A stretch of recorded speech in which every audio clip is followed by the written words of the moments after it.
bukan kita mengancam para calon anggota kita, karena kan organisasi kok aneh kerjanya ngancam, no. Padahal pasal 72 ini sebenarnya kan justru mengancam kita. Ketika pendidikan AKPI, kita hanya mengajarkan apa kata undang-undang. Anda bisa ajarkan, kalau Anda bisa bayangkan kalau di dalam pendidikan kita mengajarkan berdasarkan common sense. Yes. Oh, rusak nanti ini.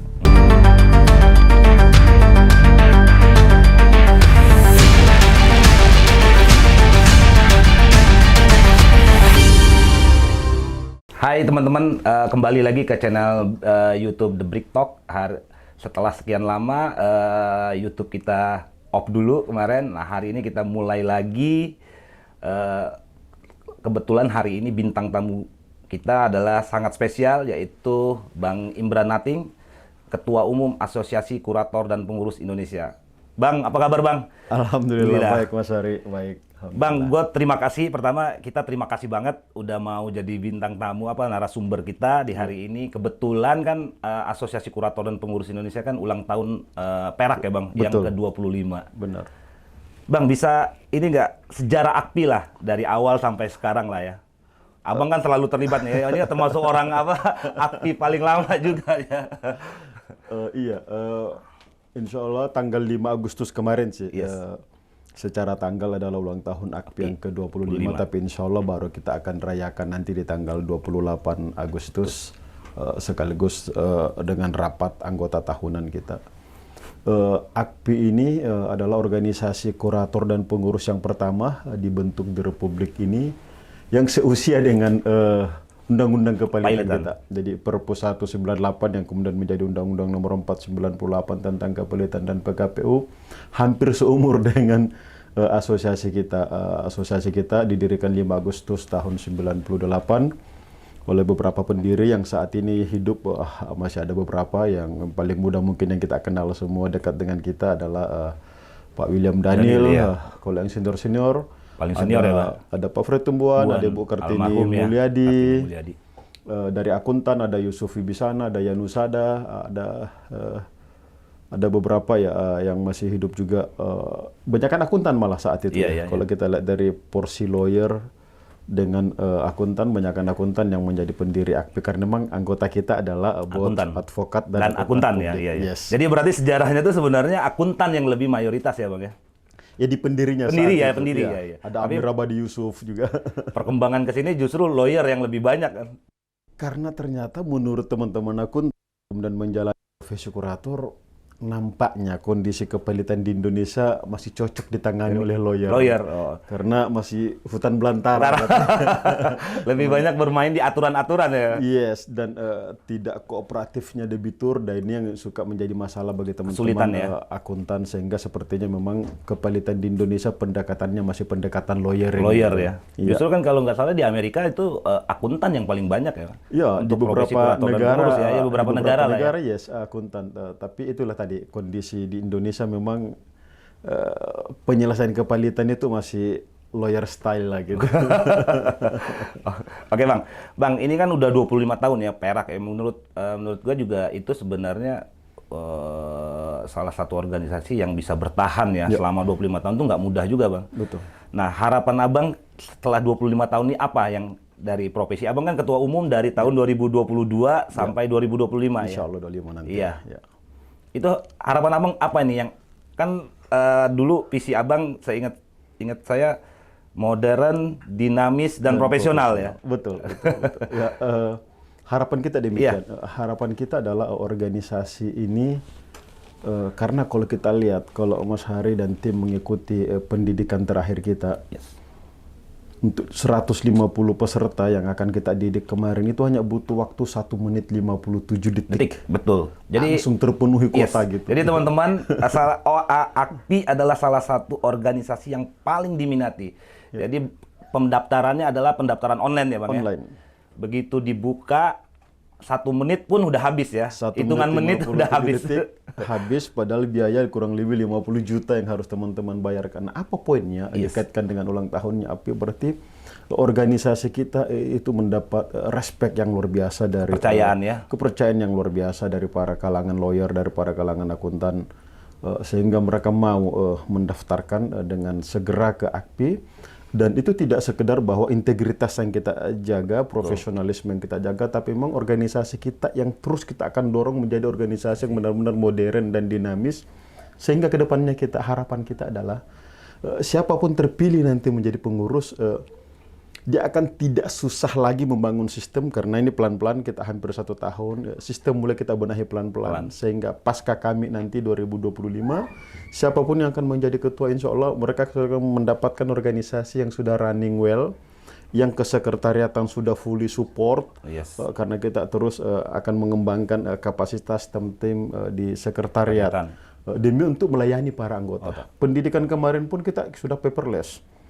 Semua peserta pendidikan kita bekali tablet, gadget, jadi bukan lagi fotokopi gitu. Jadi kedepannya demikian. Dan saat ini mudah-mudahan sebelum tahun kedua nanti, AKPI sedang membangun aplikasi. Jadi nanti mengikuti perkembangan anggota organisasi, bahkan peraturan-peraturan nanti teman-teman udah bisa dari gadget. Ya, Cuma karena ini membangun aplikasi memang tidak bisa cepat, agak butuh waktu yang lama. Tapi harapan kita sebelum RAT tahun berikutnya aplikasi ini sudah bisa ada di handphone masing-masing. Jadi bisa AKPI salah satu organisasi kurator yang mengikuti perkembangan zaman ya. Sekarang kan semua udah digital, Bang. Semua udah digital. Apalagi sekarang AI. Iya. Oke, Bang. Tadi Abang bilang kan udah memperbaikin sistem ya. Dari zaman sebelumnya juga udah sistem kan selalu diperbaikin itu dari terus. Tahun ke tahun, dari pengurus ke pengurus terus berkembang, gitu. Sistem. Nah, untuk menjadi kurator, AKPI adalah hulunya, Bang. Ya. Untuk perekrutan ya. Perekrutan calon-calon kurator dan pengurus. Betul. Nah, apa yang dilakukan AKPI untuk yang terutama ya, yang terpenting dari perekrutan calon kurator dan pengurus itu, Bang? Karena ini hulunya, Bang. Nanti kalau hulunya jelek, itu pasti hilirnya akan menghasilkannya juga yang jelek juga, Bang. Benar. Untuk mencegah hal-hal yang tidak diinginkan. Kita kan udah tahu lah, Bang ya. Ada mafia-mafia, kepailitan PKPU gitu kan. Ya. Terus penggelapan kan. Ya, walaupun itu kita nggak bisa pungkirin juga, Bang, yang terjadi. Nah, ini salah satu peran organisasi untuk mencetak anggota-anggotanya yang memiliki integritas, pengetahuan, dan lain-lain lah. Itu apa, Bang, dari AKPI? Betul.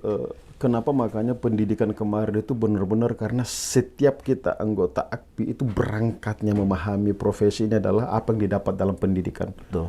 Maka pendidikan benar ini menjadi soko guru pembentukan karakter kita di luar dari soal individual masing-masing karakternya. Nah, kenapa makanya kemarin kita bikin sebelum masuk ke pendidikan kita bikin pertemuan para pengajar.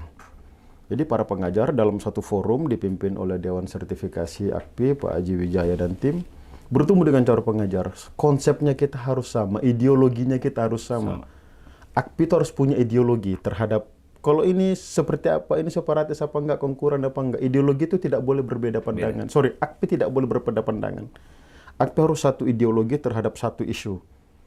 Nah, itu kemarin disamakan pemahamannya oleh para pendidik, maka kemudian baru kita masuk ke dalam kelas. Sehingga tidak ada lagi satu pengajar berbeda dengan pengajar lain. Nah, semua harus satu visi, AKPI harus punya ideologi pandangan terhadap satu masalah. Karena Anda bisa bayangkan kalau AKPI A, B, C, nanti anggota ngikutin kemana nih, pendapatnya siapa nih. Nah, jadi itu paling tidak cara kita. Yang kedua, seperti juga Mas Hari tahu, Mas Hari juga anggota AKPI. Di AKPI itu jelas sekali. Tidak ada satupun materi, tidak ada satupun ilmu yang kita ajarkan di luar dari apa kata undang-undang. Sebagaimana soal-soal ketika kita ikut pendidikan, jelas sekali setiap pertanyaan jawabannya adalah ini, sebagaimana pasal ini, ayat ini, undang-undang ini. Tidak ada satupun jawaban yang tidak ada dasar hukumnya. Nah, itulah AKPI. AKPI dididik berdasarkan undang-undang dan melaksanakan pekerjaan juga berdasarkan peraturan perundang-undangan. Nggak bisa pakai common sense, nggak bisa. Harus ada dasar hukum yang jelas merujuk kemana gitu. Oh, berarti antara boleh dikatakan calon anggota AKPI harus menguasai teori dan peraturan dulu ya, Bang? Pasti. Tapi kan kadang di praktek di lapangan kan antara dasolen dan desainnya itu kan beda jauh banget tuh, Bang. Betul. Nah, ini apa nih yang ambillah dari beberapa contoh kasus kan antara dasolen dan desainnya apa yang dikatakan undang-undang tapi di prakteknya itu jauh berbeda kadang, Bang. Benar sekali. Kan kita sudah merasakan ketika kita jadi lawyer. Berbeda dasolen. Maka ketika pendidikan AKPI kita hanya mengajarkan apa kata undang-undang. Anda bisa ajarkan, kalau Anda bisa bayangkan kalau di dalam pendidikan kita mengajarkan berdasarkan common sense. Yes. Oh, rusak nanti ini. Nah, kita ajarkan mereka berdasarkan apa kata undang-undang, apa kata teori hukumnya, bahwa kemudian di lapangan karena ini tidak ditopang oleh peraturan perundang-undangan, at least teman-teman yang akan bekerja menggunakan common sense-nya dia akan tetap mencari justifikasinya apa ya. Yes. Tidak mungkin kosong-kosong. At least bisa kok kurang lebih disandarkan ke undang-undang ini, ke pasal ini. Nah, kalau di pendidikannya mereka sudah diajarkan pure common sense, tidak tegas kita mensandarkan pada hukum, maka dalam praktek nanti akan lagi diliar dia. Nah, makanya pendidikan kita tegas apa kata undang-undang, bahwa kemudian dalam praktek ada yang lemah sekali sandaran undang-undang, maka setidaknya dalam menggunakan common sense, dia akan menggunakan mencari justifikasi yang terbaik dalam melakukan interpretasi atas kekosongan perundang-undangan, misal dalam melaksanakan tugas. Bang, bisa ini nggak Bang? Ini kan tadi Abang udah bilang standar profesi, standar profesi ya, ini dibentuk Aji Wijaya dan tim ya. Silabus pendidikan, Dewan Standar, Dewan Sertifikasi. Dewan Sertifikasi, yes. Dewan Sertifikasi. Nah, itu garis besarnya apa sih Bang? Ini kan yang membedakan ya AKPI, dan bukannya kita mengecilkan organisasi lain ya. Apa namanya, standar apa tadi Bang? Ya, kita ada Dewan Sertifikasi. Kita ada juga Dewan Standar Profesi. Yes. Nah, kita ngomongnya standar sertifikasi dulu. Dewan Sertifikasi. Nah, dari AKPI sendiri apa tuh Bang? Dari Dewan Sertifikasi, tegas kok kita. Anggaran dasar kita tegas mengatur bahwa sepanjang terkait pelaksanaan pendidikan, mulai dari penyusunan silabus, pengajar, pembuatan soal, pengujian, sampai penentuan kelulusan, semua itu berada di kewenangan Dewan Sertifikasi. Pengurus tidak bisa ikut cawe-cawe di sana. Ini bukan baru sekarang. Ini sejak sepanjang sejarah AKPI. Iya. Dan inilah yang membuat AKPI dipercaya bahwa ketua umum tidak bisa cawe-cawe. Pendaftaran kemarin aja beberapa teman nelpon saya terus, lo jadi ketum apa gunanya? Masa masukin satu orang aja nggak bisa? Itu aturan yang kita buat. Bahwa di AKPI, jangankan kelulusan, untuk ikut pendidikan saja Anda harus ikut seleksi online sebagaimana yang telah dibuat oleh AKPI. Tidak bisa karena ada temannya ketum, temannya ketua Dewan Sertifikasi, lalu bisa nyelonong, nggak bisa. Yes. Nah, next Bang. Tadi Abang udah ngomongin standar sertifikasi. Nah, kalau standar profesinya sendiri dari AKPI apa Bang? Standar profesi kita sudah ada. Dan kita tahu bahwa standar profesi itu kan harus diupdate terus berdasarkan perkembangan zaman. Mungkin ada perubahan undang-undang, ada perubahan SEMA, ada perubahan Permenkumham, hal apapun yang terkait dengan profesi, kurator, dan kepalitan. Maka memang baru kita bentuk periode ini, Dewan Standar Profesi, yang tujuannya adalah mereka akan terus bekerja mengupdate standar profesi kita. Supaya teman-teman dalam bekerja ada kitab sucinya. Kalau undang-undang kan tidak detail, peraturan menteri SEMA tidak detail, maka di standar profesi inilah kita detailkan.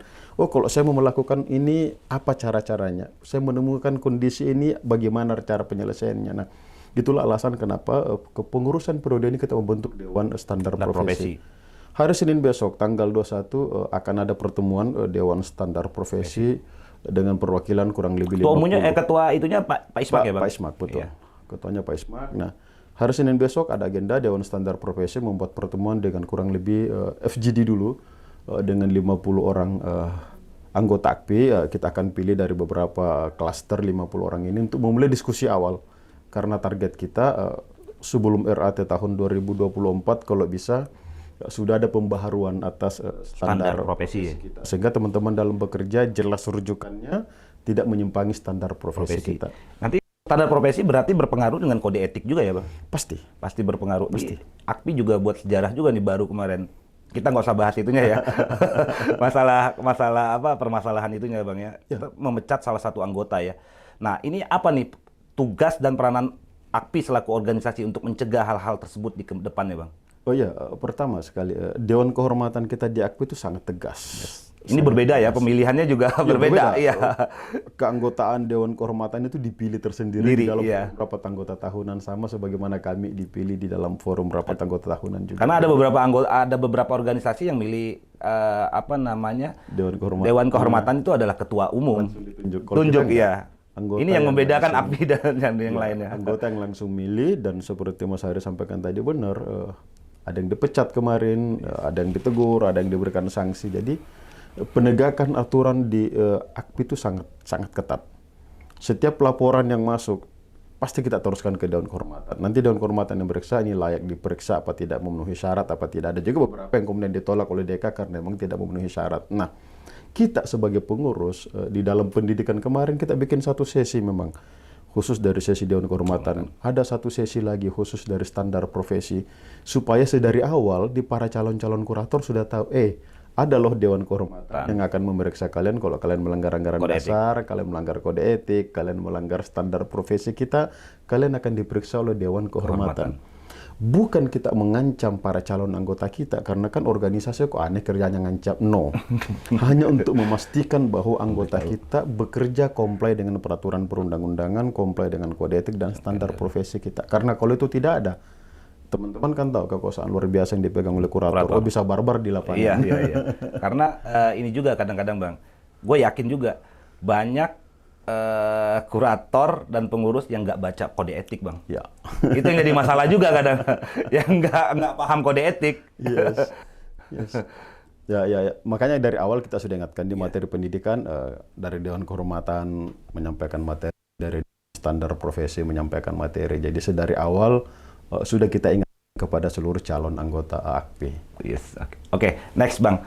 Ini kan undang-undang pilotan ini udah hampir 20 tahun ya, 19 tahun ya Bang. Sejak undang-undang yang terakhir ya, 2004. Ini kan ada isu beberapa tentang revisi undang-undang kepailitan.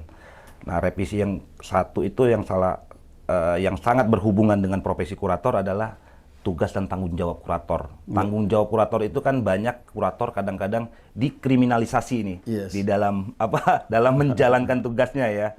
Nah, ini apa nih dari AKPI untuk sehubungan dengan revisi undang-undang nih Bang? Kebetulan AKPI sejak awal terlibat. 2018 AKPI menjadi satu-satunya profesional yang dilibatkan oleh pemerintah di dalam menyusun naskah akademik perubahan undang-undang kepailitan. Nah, kebetulan saat itu kami yang mewakili AKPI duduk bersama dengan tim dari Kumham, dari Mahkamah Agung dan akademisi.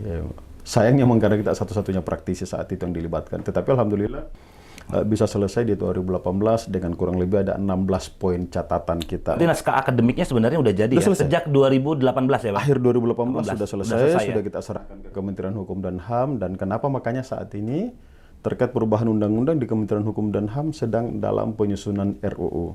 Nah, memang belum melibatkan organisasi, informasi terakhir yang kami dapat karena pembahasannya masih interdep, masih di antara lembaga pemerintah dulu. Sebelum melibatkan lembaga-lembaga non-pemerintah. Sekalipun pernah sekali waktu ada satu isu, kami nggak ngerti saat itu tiba-tiba kementerian mengundang kami dan juga dua organisasi lainnya dan bahkan dunia usaha untuk hadir membahas satu isu gitu. Mungkin apakah di tim interdep agak mentok saat itu, tiba-tiba kita dalam satu forum ada 2 hari di satu tempat kita berdiskusi dengan isu tersebut, yaitu terkait dengan permohonan PKPU apakah dikembalikan ke aturan lama hanya kewenangan debitur atau sesuai Undang-Undang 2004 debitur dan kreditur atau ada jalan keluar lainnya. Tapi kita sendiri pun dari awal mengingatkan ke pemerintah supaya kalau bisa sedari awal organisasi dilibatkan. Dan direspon bagus oleh Pak Dirjen dalam sambutan di acara pendidikan kita kemarin, menegaskan tolong aktif kalau ada masukan-masukan terhadap pasal-pasal mana saja, mumpung ini lagi mulai disusun supaya segera disampaikan ke kementerian. Nah, menurut Abang, Abang secara pribadi atau secara organisasi, isu-isu yang paling krusial di dalam perubahan rencana revisi Undang-Undang Kepailitan ini? Ada beberapa isu baru ya, termasuk dari poin-poin yang kita usulkan dari naskah akademik kemarin dan kita belum tahu seperti apa bunyinya di dalam RUU. Satu misal automatic stay. Setiap permohonan pilot PKPU, kalau sekarang kan itu baru stay setelah diputus pilot atau stay setelah diputus PKPU. Nah, ini kita akan buat begitu didaftar di pengadilan sudah ada nomor perkara, maka dia automatic stay. Oh, udah jalan stay-nya ya? Udah jalan stay-nya, si debitur tidak bisa lagi mengalihkan hartanya. Nah, kenapa? Karena ini banyak kejadian. Begitu dimohonkan, dia masih santai. Begitu dia tahu di ujung-ujung, wah, saya bakal pilot nih, saya bakal PKPU, tiba-tiba hilang nih hartanya nih. Dialihkan, dijual, atau di apapun. Nah, ini antara lain usulan automatic stay. Tapi sorry bang. Tapi yang automatic stay kan kalau dia memang menjual seperti itu kan kita sebenarnya di undang-undang lama udah ada aksio pauliana juga bang. Yes, tetapi kan tidak ada larangan untuk menjual. Oh, oke. Sekarang dibuat dia menjadi dilarang ya. Totally nggak bisa melakukan pengalihan harta gitu sejak terregister bahwa dia sudah dimohonkan, itu satu. Yang kedua, yang selama ini seling perdebatan 55 sampai 60 itu ya tentang separatis, hak separatis. Nah, di dalam draft naskah akademik kita mengusulkan supaya memang sih kalau 2 bulan itu kan gambling. Dalam artian nanti akan terjadi perdebatan antara separatis dengan kurator. Siapa yang berhak menjual? 2 bulan kan sejak kapan sih? Apakah sejak memulai proses penjualan atau sudah harus terjual? Maka di dalam naskah akademik kita sepakati kita beri waktu 4 bulan. Usulkan mudah-mudahan itu diakomodir di RRU. Ini hak separatis ya? Ya, hak separatis untuk menjual sendiri 4 bulan, tapi once 4 bulan tidak terjual langsung menjadi kewenangan kurator. Jadi tidak seperti sekarang ada perdebatannya. Karena kenapa? Di penjelasannya pasal tentang 60 hari itu kan yang penting sudah memulai. Nah, sehingga bagi pemegang separatis, yang penting kami sudah even mengepres, even mendaftarkan lelang, sudah dianggap memulai. Maka itu tidak bisa dibatasi 60 hari karena 60 hari itu hanya memulai. Sementara teman-teman kurator bilang nggak bisa di pasal berikutnya kok, kami wajib minta setelah 60. Nah, perdebatan ini yang kita ingin akhiri. Nah, itu satu. Yang kemudian terkait sita pidana juga. Nah, itu juga tuh penting juga. Itu kita usulkan kemudian bahwa jika prosesnya let's say sudah sampai pada P21 ketika ada titik singgung dengan kepalitan, maka silakan diserahkan ke kurator untuk mengeksekusi. Kalau memang hasilnya nanti dibutuhkan untuk bukti di pengadilan, ya hasil penjualannya diserahkan ke pengadilan. Karena Anda bisa bayangkan ada satu pabrik tiba-tiba disita pidana. Proses pidana bisa selesai berapa lama sih? Sampai yang keras sampai 3 tahun. Itu udah bisa hancur itu pabrik. Dari tadi yang beroperasi, sekarang tinggal besi tua. Nah, ketika dia ada titik singgung di kepalitan di bulan-bulan pertama, dieksekusi lewat pilot. Walaupun ada sita pidana ya, Bang? Ada sita pidana. Dan itu hasilnya masih luar biasa. Masih bisa dijual dengan maksimal. Sementara kalau tunggu pidananya ingkrah baru dijual. Yang tadinya ratusan miliar tinggal miliaran doang itu. Tinggal biaya kiloan bahkan bisa ratusan. Berarti kalau begitu konsepnya Bang, mungkin nanti penjualannya pembagian yang ditunda ya. Penjualannya bisa dilakukan di awal. Begitu udah ada hasil ya nggak bisa dulu dong. Benar, nggak bisa dulu. Nggak bisa dulu dibagikan kan? Yes, benar. Jadi menunggu pidananya dulu. Nunggu pidananya dulu. Jadi hasil penjualannya ini diserahkan kepada kejaksaan. Nah, kecuali kalau jaksa bilang udahlah kalian bagi saja, yang penting kami terima laporan pembagiannya. Nah, ada anggota kita pernah melakukan hal yang sama, jaksanya butuh laporannya. Nah, itu laporannya disampaikan ke kejaksaan dan itu benar. Waktu itu kan kebetulan itu barang jaminan BUMN. Sehingga benar-benar menyelamatkan aset negara. Anda bisa bayangkan kalau nunggu ingkrah pidana, itu bisa nggak ada nilainya. Jadi tujuan tadinya menyelamatkan keuangan negara malah merugikan keuangan negara. Nah, kerjasama yang baik memang antara kurator dengan aparat penegak hukum dalam rangka memaksimalkan nilai budel yang bersinggungan dengan pidana ini yang harus duduk bareng. Iya. Terus apalagi tuh Bang? Masalah ini Bang, kalau masalah nominal dalam PKPU tuh Bang, nilai tagihan kan di dalam undang-undang kepailitan dan PKPU itu kan nggak ada batasan ya, minimal hutang itu berapa sih? Ini kan jadi perdebatan juga Bang. Masa asetnya bisa triliunan, ratusan miliar, hutang yang 1 miliar atau 100 juta bisa di PKPU atau dipailitin? Betul, memang tidak ada di aturan kita yang sekarang ini. Kalau kayak di Singapura saja itu mereka kalau nggak salah 15.000 sing syarat untuk bisa dimohonkan pilot PKPU. Minimal tagihan utangnya ya. Minimal. Nah, di Indonesia tidak ada. Nah, tapi kalau saya tidak salah, mudah-mudahan ini tidak keliru. Kemudian di pengadilan saat ini, tapi itu belum aturan tertulis ya, karena kita ada namanya gugatan sederhana. Maka kalau nilai permohonan pilot PKPU saat ini yang saya dengar kabarnya di bawah dari nilai gugatan sederhana, itu besar kemungkinan akan ditolak. 500 juta kan kalau 500 juta ya Bang? 500 juta. Nah, di dalam naskah akademik, kita memang mengusulkan hampir sama. Bahwa sebaiknya ada nilai minimal yang dijadikan dasar untuk bisa mengajukan permohonan pilot atau PKPU.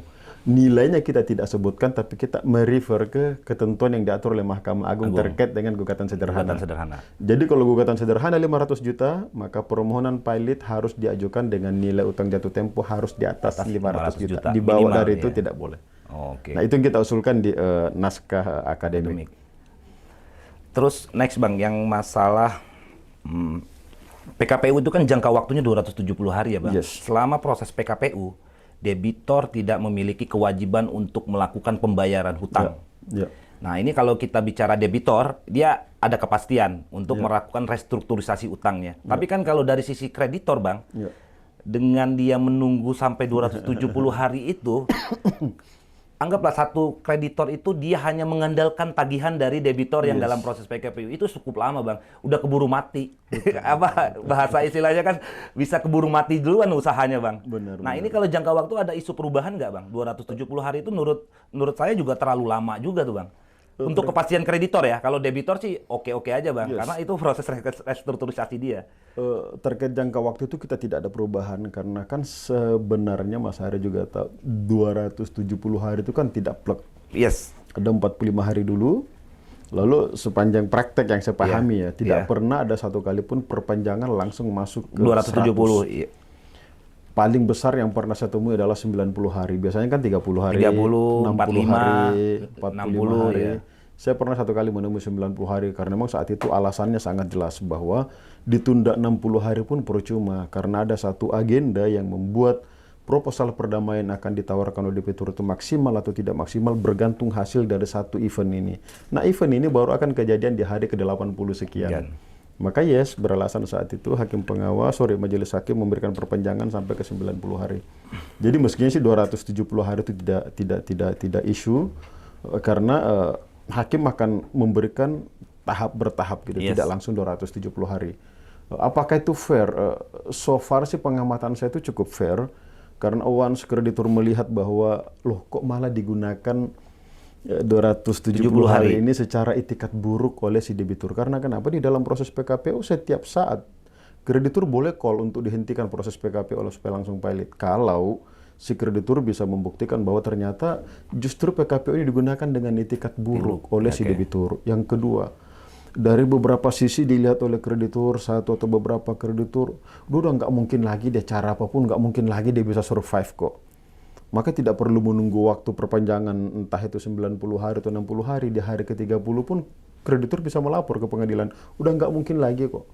Maka saat itu pun dia langsung bisa dihentikan PKPU-nya dan jatuh ke dalam keadaan pilot. Nah, memang ini agak belum jarang, masih jarang dipraktekkan. Karena kreditur hampir semua tunduk pada waktu-waktu perpanjangan. Padahal sebelum itu pun setiap kreditur melihat bahwa ada itikat buruk oleh si debitur menggunakan vehicle PKPU ini, maka dia harusnya datang ke pengadilan, minta untuk dihentikan PKPU-nya, langsung dia berada dalam keadaan pilot. Demikian sebaliknya, jika si debitur ternyata diperpanjang 90 hari, tapi dia baru hari ke-30, dia udah confidence dengan hasil yang dia dapatkan, dia bisa minta pengadilan, nggak usah tunggu 90 hari, sekarang saya selesaikan semua kewajiban saya, itu bisa dipercepat. Oke. Bang, ini terakhir nih yang untuk isu revisi Undang-Undang Kepalitan. Kita kan ketahui lah Bang, kurator dalam menjalankan tugasnya itu kan sering dikriminalisasi. Sementara perlindungan terhadap kurator dan pengurus itu di dalam undang-undang tuh minim banget lah, nggak ada itu. Jadi kurator itu kan sebagaimana kita ketahui bahwa bertugas bertanggung jawab secara pribadi ya Bang.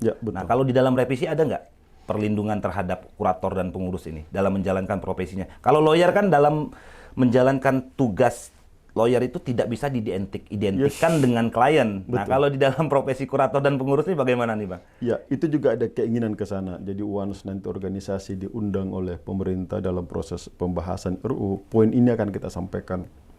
Ya, sekalipun memang dulu kita harus sempat berdiskusi, loh, kalian mau butuh perlindungan apa lagi? Bukankah pasal 72 itu sudah melindungi kalian? Yes, yang pasal 72 ya. Padahal pasal 72 ini sebenarnya kan justru mengancam kita bahwa kita dapat diminta pertanggungjawaban jika akibat kelalaian kita mengakibatkan kerugian harta. Tetapi oleh sebagian ahli hukum dimaknai itu sebagai perlindungan bagi kita bahwa lo dijamin aman sepanjang lo nggak lalai mengakibatkan kerugian harta pilot, maka lo aman, lo nggak bisa disentuh. Nah, tapi kan bagi kita, itu bagi orang yang mungkin profesor, dokter, akademisi lah, tapi bagi aparat penegak hukum kan dia harus letterlah bunyi. Betul. Seperti di undang-undang advokat, bahwa advokat tidak bisa disentuh sepanjang membela kepentingan kliennya di hadapan maupun di luar pengadilan. Nah, mestinya redaksi seperti ini juga yang teman-teman inginkan supaya aparat penegak hukum, khususnya yang masih belum terbiasa dengan kepelitan dan PKPU, juga butuh letterlah bahwa seorang kurator dan pengurus tidak dapat diminta pertanggungjawaban sepanjang bekerja sesuai dengan ketentuan undang-undang dan sesuai dengan kode etik atau standar profesinya. Karena kalau memang tidak ada yang letterlah demikian, cukup berisiko memang interpretasinya terlalu lebar ya. Terlalu lebar, dan dalam banyak case di daerah memang ada banyak sekali anggota kita yang dilaporkan. Kadang sekedar untuk mengganggu, ya memang ada juga yang bersalah misalnya, tapi lebih besar memang yang sekedar ingin mengganggu teman-teman dalam melaksanakan pekerjaan yang istilahnya teman-teman sekarang dikriminalisasi. Yes. Itu dia. Satu lagi sebenarnya isu yang cukup menarik di dalam RUU nanti adalah terkait dengan pengumuman kepalitan. Nah, selama ini kan kendala besar bagi kurator adalah biaya pengumuman di koran puluhan juta gitu. Nah, nanti kita usulkan di naskah akademik dan ini mudah-mudahan diakomodir di RUU. Harusnya sih diakomodir karena di Permenkumhamnya pun sudah mulai mengakomodir bahwa pengumuman kepalitan itu cukup di media, di portal online yang akan disiapkan nanti oleh pemerintah, apakah Kumham bersama Mahkamah Agung. Jadi itu cukup diumumkan di situ dan di berita negara, tidak perlu lagi diumumkan di koran. Itu kan lumayan mengirit sekian puluh juta. Yang kedua, di dalam naskah akademik kita mengusulkan supaya putusan pengadilan, kadang kita harus menunggu 3-5 hari. Nah, ini tidak perlu. Begitu ada putusan pengadilan hari itu juga, by elektronik, pengadilan harus langsung menyampaikan kepada para pihak, termasuk kepada kurator. Itu yang berlaku di Belanda. Yes. Jadi, tapi sorry bang, potong. Tapi kan di Indonesia kan prakteknya nggak begitu, Bang. Yes, makanya di dalam naskah akademik kita mengusulkan itu supaya itu nanti masuk di dalam RUU. Supaya pada hari yang sama yang putus, kan Mahkamah Konstitusi sudah bisa. Bisa, yes. Masa pengadilan negeri nggak bisa, niaga nggak bisa. Jadi pada hari yang sama diketok palit PKPU, the same day pengadilan harus segera meng-email putusan tersebut, apa istilahnya kalau yang apa sih? Pidana itu yang amarnya aja kan? Apa sih istilahnya bahasa yang terkait amarnya aja beberapa lembar itu. Dan di dalam naskah akademik kita tegaskan bahwa RUU harus menegaskan bahwa email elektronik ini harus dipersamakan kekuatan hukumnya dengan salinan putusan lengkap. Nah, sehingga pada hari diterima, besoknya kurator sudah bisa mengamankan aset. Nah, tetapi di dalam naskah akademik kita tetap mengusulkan juga supaya salinan putusan paling lambat 3 hari sudah harus sampai di tangan para pihak. Tetapi yang tadi ini by email sudah harus pada hari yang sama. Nah, kalau ini memang kejadian di dalam kepalitan dan PKPU kita ke depan, insya Allah akan lebih bagus lagi. Setidaknya teman-teman kurator dan pengurus bisa bekerja dengan lebih cepat mengamankan harta pilot. Oke, Bang, terakhir Bang, ini kan kita negara kita kan pasca pandemi ya. Yes. Pasca pandemi, ekonomi baru mulai bergerak, bisnis juga baru mulai jalan. Nah, menurut Abang, pendapat Abang, kan salah satu, kalau nggak salah ya, World Bank itu indikasinya World Bank itu kemudahan berinvestasi itu indikatornya adalah PKPU dan kepailitan, ya kan? Betul. Nah, ini gimana Bang ke depannya? Karena pemahaman orang bisnis itu tentang PKPU dan kepailitan itu kan masih dalam tanda kutip jelek ya Bang ya? Ya, memang ada banyak yang harus kita perbaiki ke depan, khususnya di profesi kita. PKPU adalah benar-benar vehicle yang sangat bagus bagi dunia bisnis. Anda bisa bayangkan ketika Anda bleeding sebleeding-bleedingnya, tapi Anda masih punya potensi untuk diselamatkan. Begitu Anda masuk ke dalam PKPU, yes, semua kena stay. Anda tidak akan dieksekusi, Anda tidak harus bayar hutang, sehingga Anda bisa merumuskan kembali, menyusun kembali proposal yang terbaik yang Anda bisa tawarkan kepada para kreditur. Jadi Anda bisa tenang untuk menyusun proposal sebaik-baiknya sepanjang Anda masih punya potensi. Nah, hanya saja kemudian memang kalau kita lihat secara statistik di pengadilan saat ini, ternyata memang yang lebih besar itu PKPU yang diajukan oleh kreditur. Trennya PKPU ya? Yes. Kemudian orang membaca bahwa ada etikat buruk di sana, memang ingin mengejar fee pengurus. Karena kalau fee kurator berdasarkan nilai harta yang berhasil terjual, kalau fee PKPU persentase dari nilai tagihan. Dan kemudian dalam beberapa case yang disampaikan kepada kami, yang dilaporkan kepada kami, banyak memang profesi kita yang dianggap sangat mengambil kesempatan mengenakan fee yang demikian besarnya kepada para debitur. Sudah jelas debiturnya lagi bleeding, masih pula dikenain fee yang besar banget, yang kemudian orang berpikir, emang kalian kerja apa 45 hari kok minta puluhan miliar gitu. Nah, kecuali kalau itu pekerjaannya susah, tagihannya susah, krediturnya banyak. Ya kalau itu yang simple-simple saja, yang sederhana-sederhana, mbok ya minta fee yang wajar. Wajar ya. Karena kenapa? Ujungnya memang nanti bisa berisiko. Nanti tiba-tiba seperti sebelum 98, semua dibalikin ke BHP. Nah kan kita kehilangan lahan pekerjaan. Nah padahal sebenarnya dunia industri sudah menikmati. Terbukti, jadi kembali lagi kita bicara data statistik dari sejak Velisemen Verordening 1906 sampai 98 kan kurang banget. Setelah 98 ada kurator swasta dilibatkan, baru kemudian semangat karena mereka menganggap bahwa kurator swasta ini benar-benar bisa membantu menyelesaikan atau memang bisa mempercepat proses pemberesan kalau sampai harus dibereskan. Nah tapi ini jangan sampai kepercayaan publik yang sudah lahir dengan bagus, jangan sampai profesi kita yang merusak. Nah di naskah akademik kemarin salah satu yang diajukan adalah itu, mengembalikan permohonan PKPU hanya oleh debitur. Tapi ini memang banyak yang challenge memang. Oh, itu kan nggak fair gitu. Semua berarti debitur-debitur aja dimohonkan pilot, dia bisa jawab PKPU. Terus PKPU hanya boleh dia sendiri. Di mana fairness-nya bagi para kreditur? Nah ini kita harapkan mudah-mudahan dalam penyusunan RU nanti kita bisa temukan titik tengahnya. Apakah benar-benar dikembalikan ke debitur hanya PKPU-nya atau tetap berdua atau ada jalan tengahnya? Benar, kembalikan ke PKPU hanya debitur yang boleh mengajukan PKPU. Tapi ketika debitur dimohonkan ke pilot, dia tidak boleh jawab dengan PKPU. Sehingga pilot benar-benar miliknya kreditur, iya, PKPU miliknya ya mungkin salah satu solusinya. Ya. Jangan dua-duanya debitur yang megang, pilot dia bisa mohon PKPU. Nah itu dia. Padahal kan selain PKPU itu kan instrumennya kan gugatan perdata itu kan bisa dijalanin Bang. Tapi karena mungkin ya trennya kan sekarang PKPU terus nih Bang. Ya karena ini kemarin kami diundang di salah satu lembaga besar lah ya. Ternyata memang orang kemudian ketika berdamai via notaris, setelahnya tuh apa? Nggak ada kan? Tetap dia harus gugat juga. Yes. Nah sementara kalau mereka berdamai di PKPU atau berdamai di pilot, once debitur, one prestasi, langsung insolvent, eksekusi. Jadi debitur pasti akan serius menjalankan. Nah ini memang titik poinnya, titik pentingnya berdamai di PKPU maupun di kepailitan. Yang tidak ada di luar mekanisme pilot dan daya PKPU. Paksanya lebih ya Bang? Daya paksanya lebih sehingga debitur akan menjadi serius. Nah hanya saja bagaimana membuat ini menjadi fair, jangan kemudian kreditur yang untung sendiri, apalagi kalau ada menganggap hanya pengurus yang untung. Gitu. Itu jangan sampai. Oke Bang, thank you banget Bang. Ini nggak kerasa udah lebih dari 30 menit. Mungkin karena masih banyak juga yang mau dibahas, tapi pasti nggak. Iya nanti nggak ada habisnya kalau kita bicara kepailitan dan PKPU. Mungkin next ya Bang. Kalau dengan senang hati. Oke Bang, thank you Bang. Udah hadir. Thank you.